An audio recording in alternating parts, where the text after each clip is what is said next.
कसम देखते रह गए हम हाथ से जाना।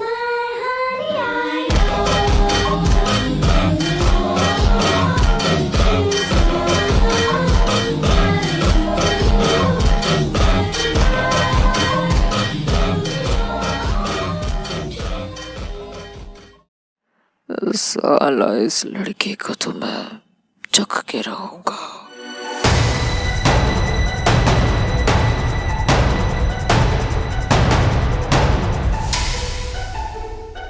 उस लड़के की निगाहें वायन के शरीर से हट ही नहीं रही थी। इस बात से अनजान वायन बस अपना सवाल वहां मौजूद हर एक शख्स से पूछती रहती है। शाम हो गई और वायन शाम होते ही अपने उस कचरे के ढेर में पड़े पाइप में घुस जाती है। आज भी माही वहां घुस गई। चारों तरफ कचरा ही कचरा। और आज इन कचरों के बीच एक चेहरा और था।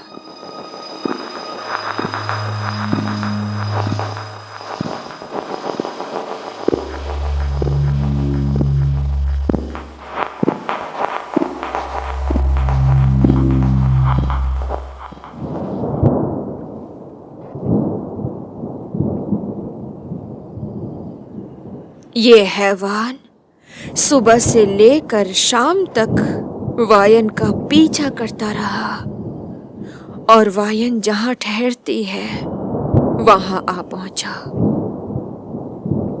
वायन जैसे ही कचरे से खाना उठाकर खाने लगी, उस लड़के ने उसका हाथ पकड़ उसे रोक दिया। तुम कौन हो? तुमने मेरा हाथ क्यों पकड़ रखा? मेरा हाथ छोड़ो, मेरा हाथ मत पकड़ो, छोड़ो मेरा हाथ। छी, ये गंदा खाना तुम भला कैसे खाओगी तुम प्यारी लड़की? ये लो, मैं तुम्हारे लिए बिरयानी लेकर आया हूँ, चिकन बिरयानी। खाओगे? खा लो।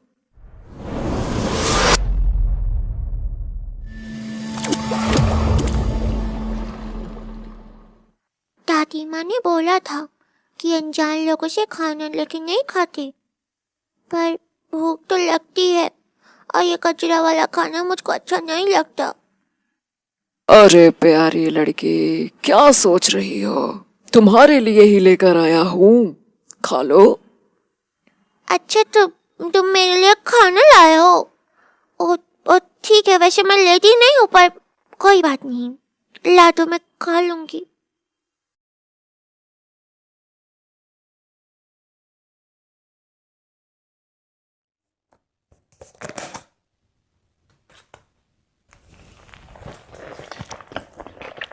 वायन उस लड़के के हाथ से खाना लेकर खाने लगती है, बिना सोचे समझे, बिना दिमाग लगाए। आखिर इतने दिनों बाद अच्छा खाना देखकर वो बेचारी कहाँ ही कुछ सोच समझने का वक्त ले पाती। वायन जैसे जैसे मुंह खोलकर खाने के निवाले लिए जा रही थी, उस हैवान के इरादे वैसे वैसे ही अपनी हदें पार कर रहे थे। और इस बार वायन ने जैसे ही निवाले के लिए मुंह खोला, उस लड़के ने अपना प्राइवेट पार्ट उसके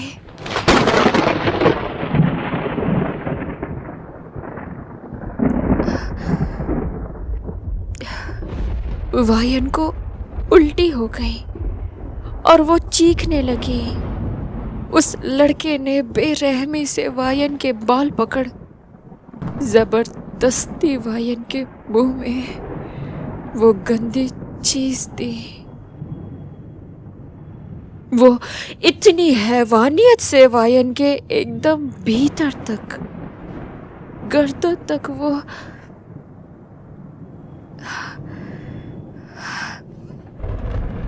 इन सब से वायन कुछ ही देर में बेहोश हो गई।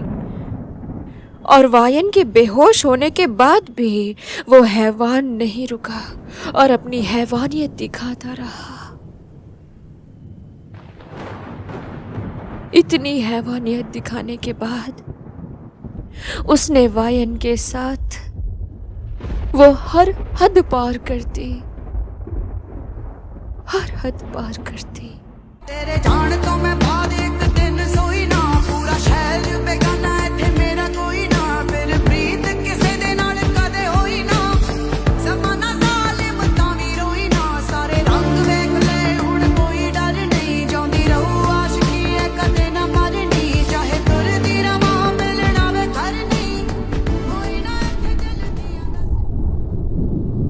वायन पहले ही एक हफ्ते से कुछ ढंग से न खा पाने के कारण बहुत कमजोर पड़ चुकी थी, जिससे उसके अंदर एक भी ताकत नहीं थी। और इस पूरे वक्त में बस वो बेजान मरी हुई सी पड़ी रही, बेहोश।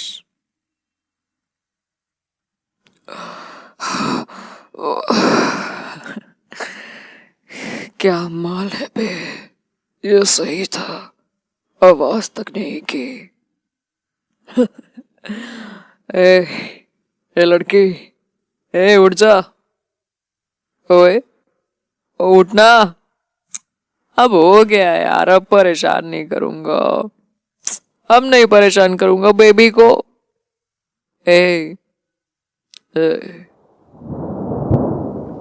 ये मर गई क्या? इसकी माँ का।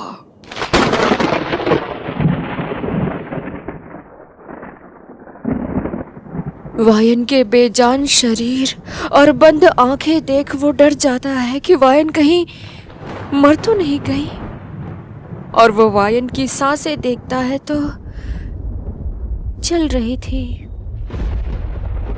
सांसें चल रही थी। वो राहत की सांस लेकर वहां से चुपचाप भाग जाता है कायर। वायन पूरी रात उसी हालत में बिना कपड़ों के पड़ी रही, उस कचरे के ढेर में। हे भगवान, ऐसे हैवानों को भगवान से भी डर नहीं लगता क्या? मासूम के साथ इतना सब हुआ, उसकी हालत, और यही वो दरिंदा ये सब आसानी से करके चला भी गया।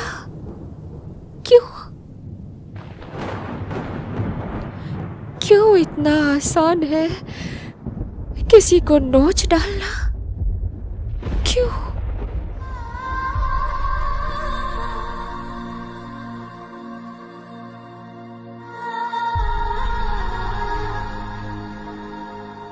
सुबह तो हो गई, मगर ये रात अपना कालापन कभी नहीं उतार सकती, कभी नहीं।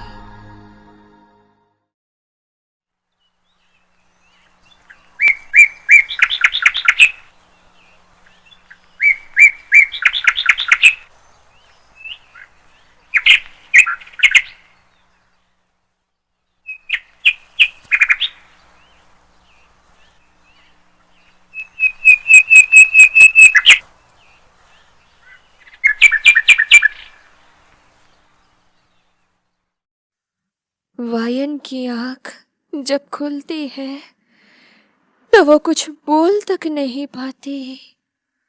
उसकी आंखों के सामने धुंधलापन था। वो खुद को समेट कांपने लगती है और अपने उस जगह पर दर्द और लाल खून देख कौन? ये कौन?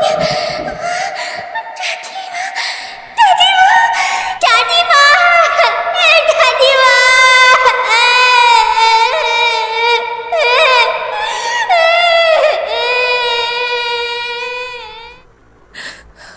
वायन अपने बदन को ढककर सड़क की तरफ भाग पड़ती है।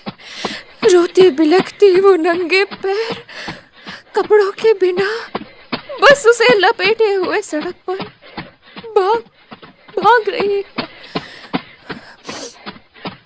सब उसे हैरानी से देखे जा रहे थे, पर उसकी तरफ कोई नहीं बढ़ता। पागल की तरह बस भागती रहती है, अकेली अकेली भागती रहती है। वो गंदा आदमी मुझको मारा बहुत गंदा, बहुत गंदा आदमी था, मुझे मारा। पास में ही एक पेड़ के नीचे चबूतरा था जिसमें हनुमान जी थे। वायन उनके पास जाकर खड़ी हो गई उनके सामने। उसने मुझे मारा। आपने नहीं बचाया, कोई नहीं बचा था, मेरा पति भी नहीं बचा था। क्यों?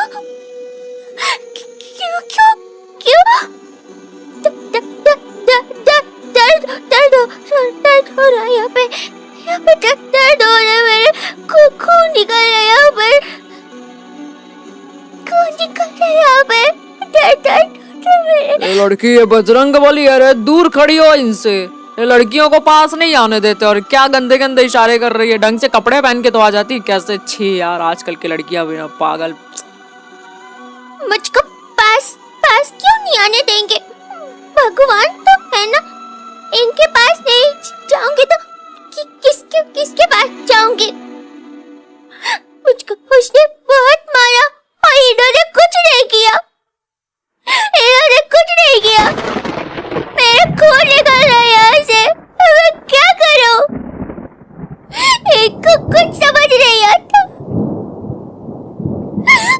इनके पास ले जाओगी तो कहाँ जाओगी? ये भी भगा देगी तो कहाँ जाओगी? अरे बहन, क्या हुआ? कहाँ पे दर्द हो रहा है तुम्हें? हाँ,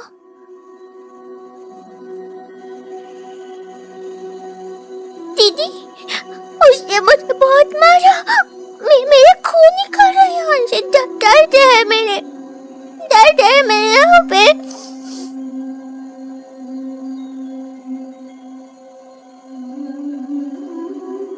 अरे कोई मार दिया होगा मैडम, अब जाइए। ये लड़की पागल है, रोज आ जाती है, पति करते फिरती रहती है पूरे रोड भर में। आज कोई अलग नौटंकी चालू है इसकी। फिक्र मत करिए, बस वैसी पगलाई लड़की है यार ये। मैं पागल नहीं हूँ। मेरा पति कहीं नहीं मिलता, सच कहती हूँ। भगवान जी, बस बहुत हो गया। उसको भेज दो, बहुत हो गया आपका। उसको बुला दो, बहुत हो गया। बट अपना आपका मन नहीं भरता, भेज दो। कब से कह रही हो, आपका मन नहीं भरता क्या? मुझे दर्द आ रहा है, आपको सुनाने देता हूँ। उसको बोलो। अरे बेचारी किस्मत की मारी है, लगता है कैसे रो रही है यार। पागल मत बोलिए भैया इसको। वो सिसकियां भरती हुई सड़क में फिर से भागने लगती है।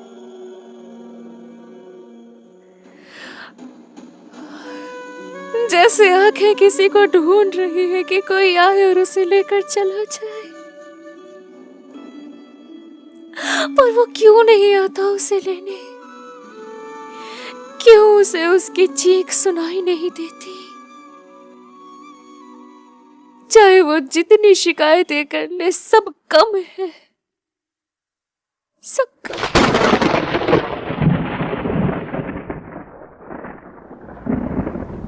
सड़क पर भागते हुए वो ध्यान नहीं देती कि सामने से एक बाइक उसे टक्कर मार देती है। टक्कर ज्यादा तेज नहीं लगी, पर वायन सड़क पर ही बिखर गई। उसने कपड़ों को बस लपेटा था, पहना नहीं था, जिससे कि वो कपड़ा भी दूर गिर जाता है और इस हालत में सड़क पर वो बिना कपड़ों के वो गाड़ी जिसने वायन को टक्कर मारी थी, एक आदमी उतरकर अपने मजबूत शरीर से उसे ढक लेता है, ऊपर से उसके ऊपर चढ़कर अपने मजबूत शरीर से उसे ढक लेता है। उसी हालत में उसके ऊपर चढ़े हुए, ताकि किसी को उसकी हालत न दिखे कि वो किस हालत में पड़ी है, वो धीरे से अपना जैकेट उतारकर वायन को खुद से जकड़े हुए, हवा तक की जगह नहीं थी कि वो गुजर जाए, इतने करीब था वो उसके। उसने अपने भारी भरकम शरीर में छुपाकर, वायन को छुपाकर वो जैकेट उसे पहनाता है। वो काली भारी जैकेट वायन को ऊपर से घुटने तक ढक लेती है।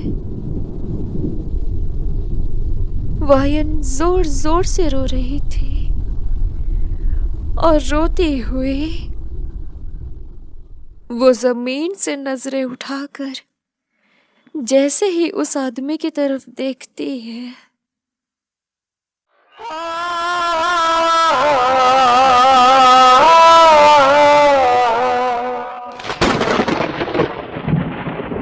दिमाग खराब है क्या तेरा?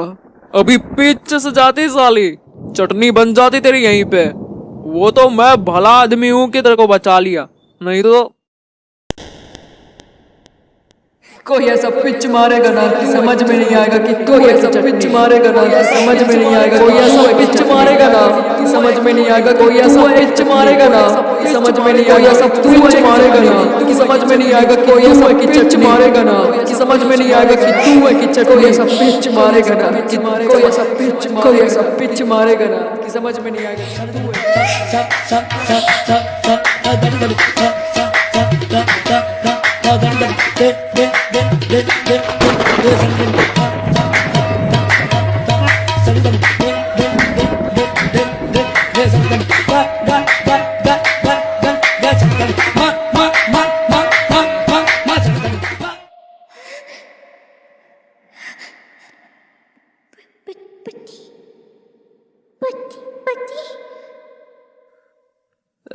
पति कहाँ है? बुलाओ उसको, बताता हूँ साले को। अरे यार, जब पत्नी नहीं संभालती तो शादी क्यों करते हो? रंडे में मरो ना साले।